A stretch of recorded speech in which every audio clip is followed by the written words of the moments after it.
say to you very humbly, but with gratitude, that Linda and I have lived a blessed life. We say it, people who are nearest know it's true. If you came to my town of Berea, Kentucky, a town of 10,000 people where we have a gallery of 10,000 square feet in a state that's not known for its fine art, we've had success of biblical proportions in a place where people would say that's just not really possible. And so sometimes we get full of ourselves and we say, well, the reason he's so successful is because he's a great artist, or he's a great entrepreneur, or they are a great working team together, and you can explain it all away, but that's not true. The reason that we have found success is because the blessings of the Lord are promised to those who will walk uprightly before him. And an interesting thing is that Linda and I were born under a righteous umbrella. Let me tell you what that means. My mom and dad loved the Lord and carried me to church before I could walk. Now, by the way, this is called biblical economics. I'm not scared you so far, am I? So I thought the title would be pretty clear so you wouldn't be caught by surprise. I want to be talking about a particular kind of success and a particular way to find it. The reality is you can find success a lot of different ways, but if God will help you, you ought to get his help. And from a biblical perspective, you'll find out that he's willing to help you if you'll ask. He said, call unto me, Jeremiah 33. He said, call unto me, and I will answer and show you great and mighty things that you do not know. In Matthew, he said, ask, and you shall receive. Seek, and you shall find. Knock, and it shall be opened to you. For everyone who asks, receives. But some people are not heads, and they won't ask. But we were born under a righteous umbrella. My mom and dad loved God and took me to church before I could walk. Linda's mom and dad were church planters who literally established churches in the mountain communities of eastern Kentucky where there were no churches. And as soon as that church got big enough to pay a preacher, her dad would pack up his family, his 9 kids, and her mother, who's still living, soon to be 88 years old, and they would go to another little community and dig out a church. Well, see, we were born into that.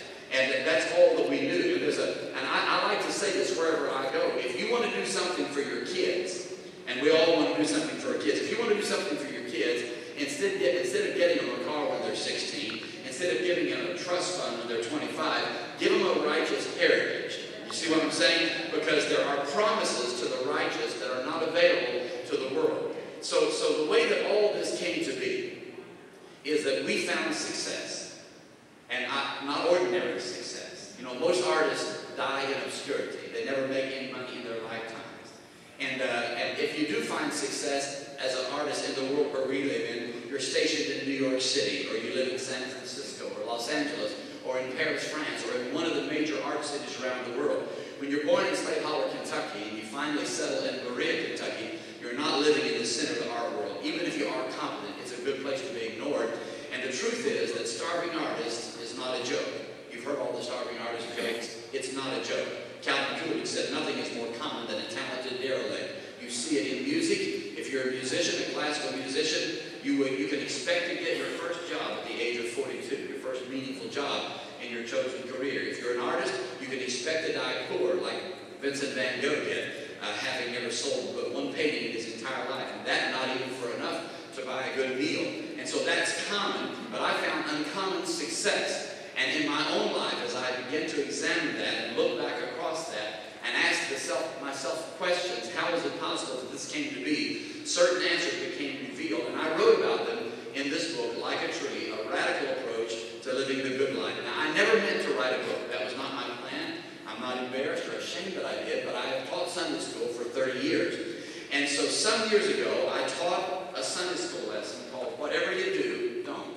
I thought it was a clever title, and I waded right into it, and for 3 weeks I pounded on it, and it was on this simple premise. In Psalm chapter 1, beginning in verse 1, it says there, Blessed is the man that walketh not in the counsel of the ungodly, nor standeth in the way of the sinner, nor sitteth in the seat of the scornful, but his delight is in the law of the Lord, and in his law doth he meditate day and night. He shall be like a tree, planted by the rivers of water. He shall bring his fruit, he shall bring forth his fruit in his season. His leaf also shall not wither, and whatsoever he doeth shall prosper. Pretty incredible promise, right? That whatever you do will prosper. Anybody be interested in that? I mean, I'd like to be interested in what that word whatever actually means whatever. It means if you do this, I actually looked it up in the dictionary. It means this, that, or the other. If you do this, you'll prosper. If you do that, you'll prosper. Or if you do the other, you'll prosper. In equal quest, people say, what should you do? Should you lead with the opportunity or should you lead with the product? Should you first, it doesn't matter, do this or do that. Either way, you'll prosper. Well, should I get internet leads or should I do direct mail? It doesn't matter. If you do this or if you do that or just do the other. Make cold calls in the supermarket. Whatsoever he doeth shall prosper. An incredible promise, but it begins with 3 warnings. It says, whatever you do, don't. Blessed is the man that walketh not in the counsel of the ungodly. I want to talk about that. Or standeth in the way of the sinner. Aligns himself with the ideas, the opinions, and the influence of the world. Don't align yourself with the wrong people, because then God has no obligation to bless you. And sitteth in the seat of the scornful. That means to mock things of God just because you don't understand it. To mock the Bible, to mock what the Bible has to say, to mock what God said he would do just because you don't really understand it. He said, don't sit in the seat of the scornful. Don't align yourself with the godless world.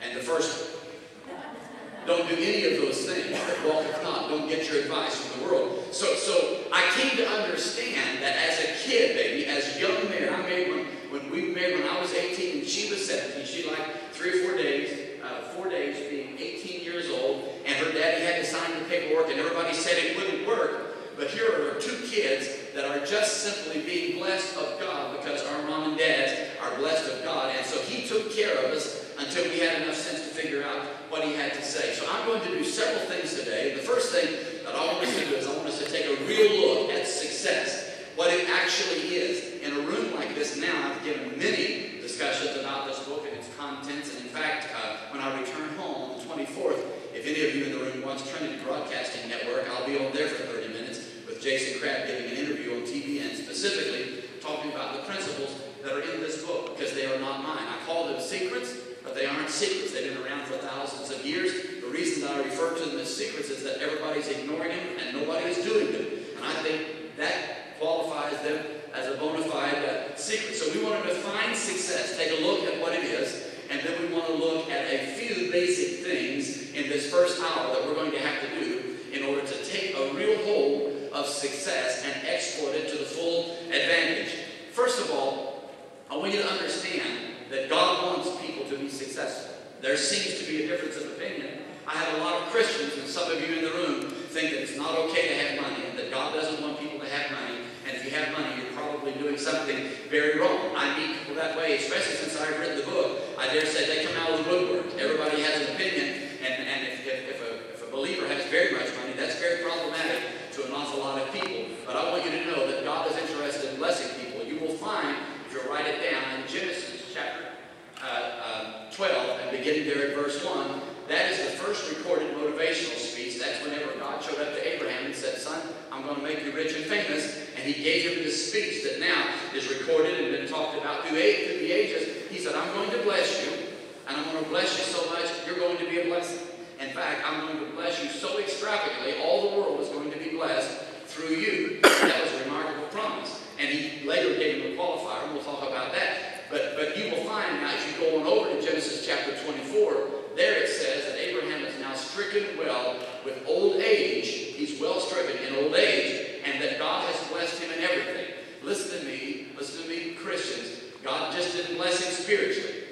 The old boy had herds and cattle and flocks and sheep, and the Bible said he had silver and gold. In fact, he had so many servants, it was a standing army. In fact, he went out once into battle and whipped a nation with his servants. How'd you like to feed that bunch 3 meals a day? You've got to be rich to be able to pull that off. And the Bible said that Abraham was rich in everything. God had blessed him in everything. And so whenever God says he wants to bless you, God does not want you to have a positive mental attitude and not enough money to buy groceries for your children. God does not want you to be blessed on one hand and tormented on another. That's not complete blessedness. The blessedness of God is a complete package. What you should do at some time is you should actually look up the word blessedness so you'll understand, because 276 times the Bible says, blessed is the man, or blessed is he, or blessed is the individual that does these things, or possesses these things, or inherits these things, or walks in these things. And again, the Bible promises blessedness. We ought to want to know what it is. Well, I'll tell you what blessedness is. It is the only real and genuine definition of success. See, we define success in a variety of different ways, but see, you need to